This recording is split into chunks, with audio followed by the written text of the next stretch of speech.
Good morning everyone, welcome to maths ocean point. Last video में हम लोगों ने एक्सरसाइज नंबर 1.1 के सारे क्वेश्चन सोल्व किए थे।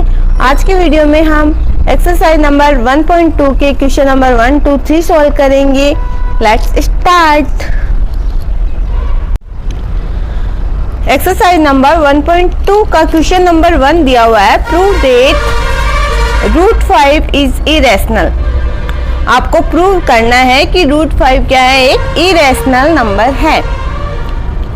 तो अपन को ऐसा कोई भी क्वेश्चन दिया हुआ हो जहां पे अपन को प्रूव करना है कि रूट 5 या कोई भी नंबर इरेशनल है, तो इरेशनल क्या होता है, जिसको P/Q की फॉर्म में नहीं लिखा जा सकता। और रेशनल क्या होता है, जिसको क्या कर सकते हैं, P/Q की फॉर्म में लिखा जा सकता है। और जहां पे Q नहीं हो, Q is not equal to 0, वो क्या होता है, रेशनल नंबर। और जो number root 5 is irrational. Irrational क्या होता है, जिसको P/Q की फॉर्म में नहीं लिखा जा सकता हो, उसको बोलते हैं अपन इरेशनल नंबर। तो आपको जब इरेशनल नंबर प्रूव करना हो तो आप इसका उल्टा लेके चलेंगे। इरेशनल प्रूव करना है तो आप ऐसे मान लोगे कि ये रेशनल नंबर है, और अब रेशनल नंबर मान के चलोगे तो वो रेशनल नंबर प्रूव हो जाएगा। तो अगर वो रेशनल है तो वो रेशनल नहीं है तो वो क्या होगा, इरेशनल नंबर हो जाएगा। तो सबसे पहले अपन इसका उल्टा लेके चलते हैं कि अपन को प्रूव करना है root 5 is a irrational number. अपन ये मानेंगे कि रूट 5 क्या है, एक रैशनल नंबर है। तो सबसे पहले late us assume the contrary. Contrary means इसका उल्टा लेके चलते हैं, विरोधाभास होता है कॉन्ट्रारी, कॉन्ट्राडिक्शन होता है विरोधाभास। तो let us assume the contrary that root 5 is rational. तो हम ये मान लेते हैं कि इसका उल्टा मान लेते हैं ना, कॉन्ट्रारी मतलब इसका उल्टा मान लेते हैं। Let us assume the contrary that root 5 is rational. Root 5 is rational, वहां पे क्या था, इरेशनल। हमने इसका कॉन्ट्रारी मानना है। क्या है, रूट 5 क्या है, रैशनल है। अगर कोई नंबर रैशनल होगा तो उसको किस फॉर्म में लिख सकते हैं, P/Q की फॉर्म में लिख सकते हैं, जहां क्या होगा, Q नॉट इक्वल टू 0 होगा। तो अपन रूट 5 रेशनल है तो उसको किस तरह से लिख सकते हैं, रूट 5 इक्वल टू P/Q की जगह मैंने ले लिया A और B, P और Q की जगह मैंने A और B ले लिया, ठीक है। रूट 5 इक्वल टू A/B, जहां पे A एंड B क्या है, को प्राइम नंबर है, where A and B is co prime numbers, where A and B are co-prime numbers। A and B क्या है, co-prime numbers। अब co-prime numbers क्या होते हैं, जिनके फैक्टर्स मतलब जैसे ये एक पेयर में होते हैं जिनका HCF क्या है, 1, वो केवल 1 से ही डिवाइड हो, वो एक पेयर में होता है। जैसे 2 और 5 co-prime नंबर हो सकता है। इसका डायरेक्ट अपन समझ सकते हैं कि जिसका HCF क्या है, 1 से, वो केवल उसका HCF केवल और केवल एक ही हो, उसका कॉमन फैक्टर क्या हो, it has only 1 common factor. कितना हो, 1 कॉमन फैक्टर हो। 1 कॉमन फैक्टर होगा मीन्स उसका HCF क्या होगा, 1 होगा। तो A एंड B को प्राइम नंबर्स। को प्राइम नंबर्स ऐसे होते हैं, ऐसा एक पेयर है जिसका HCF 1 आए या फिर कॉमन फैक्टर एक ही हो।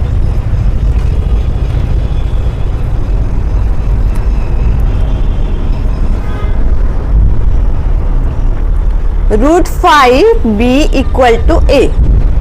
अब इसको इससे मल्टीप्लाई कर दो, इसको इससे मल्टीप्लाई कर दो, तो ऐसे लिख सकते हैं root 5B equal to A। अब दोनों तरफ स्क्वायर कर दो, स्क्वायरिंग बोथ साइड्स, दोनों तरफ स्क्वायर करना है। कैसे करोगे, रूट 5 का स्क्वायर करोगे तो 5, B का करोगे तो 5B square equal to A square. यहाँ पे क्या होगा, ये जो A स्क्वायर है वो किससे डिविजिबल होगा, 5 से डिविजिबल है। A square is divisible by 5। A square is divisible by 5। A square divisible by 5 है तो A is also divisible by 5। A is also divisible by 5।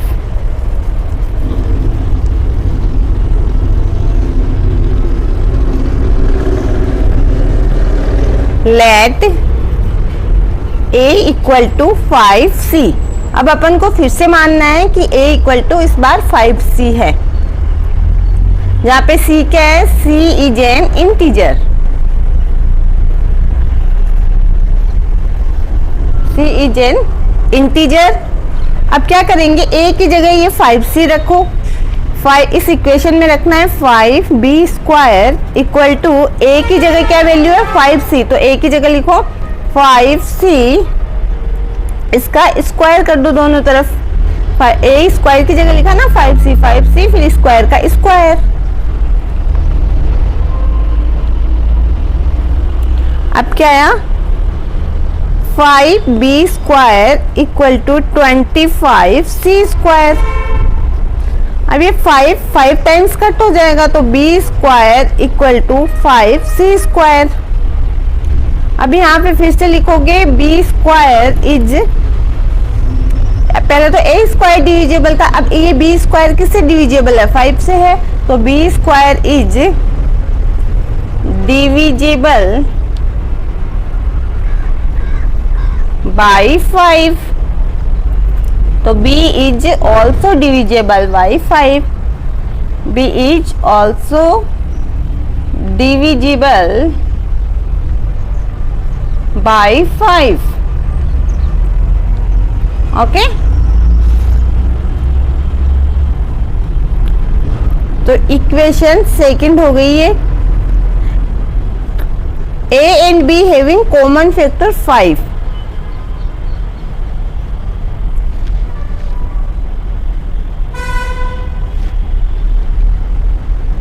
a and b having common factor 5।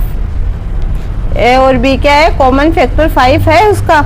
तो अपन क्या लेके चले थे? को prime number लेके चले थे, उसका कॉमन फैक्टर कितना होना चाहिए था? 1 होना चाहिए था। लेकिन यहाँ पे तो कॉमन फैक्टर 5 है, मीन्स जो अपन ने एज्यूम किया है वो रॉन्ग है। तो so this contradiction is arisen because of our wrong assumption. तो रूट 5 क्या हो जाएगा? इरेशनल। सो दिस कॉन्ट्राडिक्शन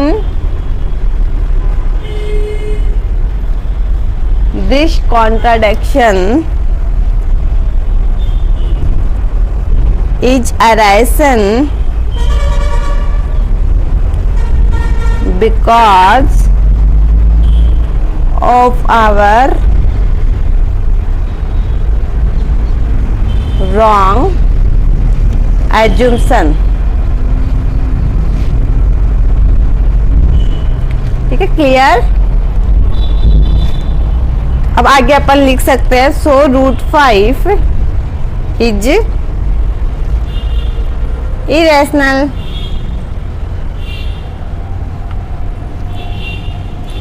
देखो a and b having common factor 5। a और b के पास क्या है? कॉमन फैक्टर 5 है। अपन ने क्या देखा था? को प्राइम नंबर्स लेके चले थे जिनका कॉमन फैक्टर 1 आना चाहिए था, लेकिन यहाँ पे तो कॉमन फैक्टर 5 आ रहा है, मीन्स वो को प्राइम नंबर्स नहीं है। So this contradiction is arisen because of our wrong assumption. तो अपन ने जो माना है वो रॉन्ग असम्पशन है, उसके कारण ये क्या होगा? ये रेशनल नंबर नहीं है। रेशनल नंबर नहीं है तो ये क्या होगा? Irrational number. रूट 5 जब रेशनल नहीं है तो क्या होगा? वो इरेशनल हो जाएगा। आपके एक्सरसाइज नंबर 1.2 का क्वेश्चन नंबर 2 है, prove that 3 + 2 root 5 is irrational. आपको प्रूव करना है कि 3 + 2 रूट 5 क्या है? एक इरेशनल नंबर है। इसको इरेशनल प्रूव करने के लिए आपको क्या करना पड़ेगा? इसका उल्टा लेके चलना पड़ेगा। आप ऐसे बोल सकते हो 3 + 2 root 5 is a rational number. अपन इसको ऐसे मानेंगे कि इसको इरेशनल प्रूव करना है ना, तो 3 + 2 रूट 5 को आप रेशनल मान के चलोगे। रेशनल मान के आप इसको प्रूव कर दोगे कि ये रेशनल नहीं है। रेशनल नहीं है तो ये क्या होगा? इरेशनल नंबर हो जाएगा। तो देखो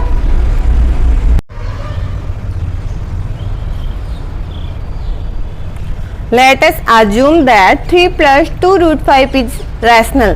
हम इसका उल्टा ये मान के चलते हैं, लेट अस अज्यूम, हम ये मानते हैं कि 3 + 2√5 इज ए रैशनल नंबर। आपको इरेशनल प्रूव करना तो आपने इसका उल्टा मान के चला है, 3 + 2√5 इज रैशनल। इसको रैशनल नंबर मानेंगे तो रैशनल नंबर को किस तरह से लिख सकते हैं, P/Q की फॉर्म में लिख सकते हैं। P/Q की जगह अपन ने ले लिया A और B, P और Q की जगह अपन ने A और B लिख दिया, जहां A और B क्या है, को प्राइम नंबर्स है। 3 + 2√5 = A/B। A and B को प्राइम, A and B क्या है, को प्राइम नंबर्स है। अब क्या करेंगे, इसको इससे मल्टीप्लाई करेंगे, इसको इससे मल्टीप्लाई करेंगे तो क्या होगा, देखो आपको क्या करना है, रूट वाला इधर रखना है, जो बच गया उसको इससे इधर भेजना है। 2√5 = A/B। अब ये क्या है, 3 को इधर शिफ्ट करना है, ये किस में है, प्लस में है, तो इक्वल के इधर जाके किस में कन्वर्ट हो जाएगा, माइनस में, तो -3। अब इसके नीचे कोई डिजिट नहीं है, आप इसका सॉल्व करोगे तो अपन 1 लगा सकते हो। 2√5 = B। अब इसको इससे मल्टीप्लाई करो, इसको इससे मल्टीप्लाई करो तो A - 3B।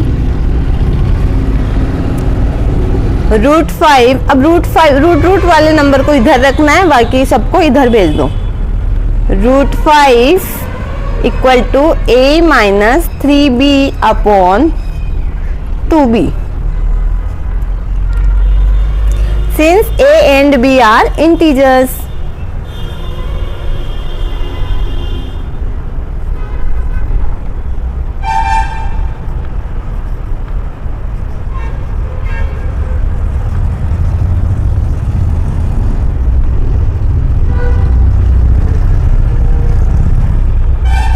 A and B are क्या हो गए, इंटीजर्स।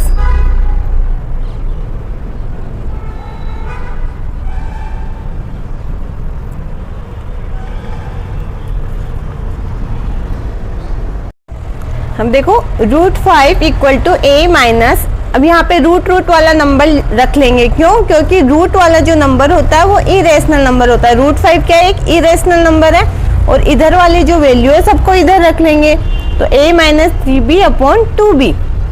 तो अब अपन जानते हैं कोई भी नंबर होता है जो फ्रैक्शन की फॉर्म में होगा वो क्या होगा, रेशनल नंबर होगा। Since A and B are integers, A और B क्या है, यहाँ पे इंटीजर्स है, तो देखो A - 3B/2B इज रैशनल। क्यों होगा, क्योंकि कोई भी नंबर जो फ्रैक्शन की फॉर्म में होगा वो क्या होगा, अपन जानते हैं P/Q की फॉर्म में होगा, वो तो क्या होगा, रैशनल नंबर होगा। देखो A - 3B/2B is rational, but देखो अपन को पता है √5 क्या है, इरेशनल नंबर है, तो but we know that √5 is irrational. अपन जानते हैं √3, √5, √2, पाई, ये सब क्या है, इरेशनल नंबर्स है, पढ़ा है ना अपन ने पीछे।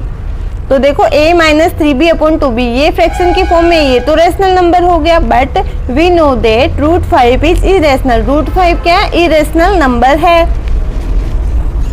√5 इरेशनल नंबर है। तो देखो ये क्या है, तो this contradiction arisen because of our wrong assumption. तो ये तो रैशनल आ रहा है, ये इरेशनल आ रहा है, तो ये क्या हो गया, अपना जो अपन ने जो माना है वो गलत है। तो अपन ने रैशनल नंबर मान के चले थे, अगर वो गलत है तो वो रैशनल नहीं है, तो वो क्या होगा, वो इरेशनल नंबर हो जाएगा। तो आप ऐसा लिख सकते हो, this contradiction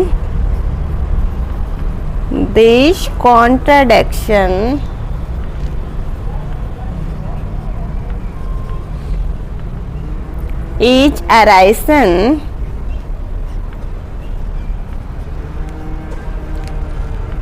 because of our wrong assumption। जो अपन ने माना है वो गलत माना था।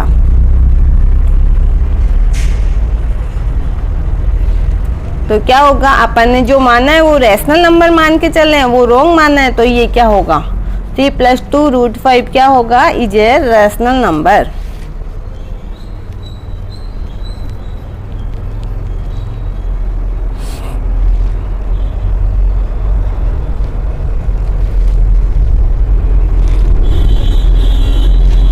क्लियर?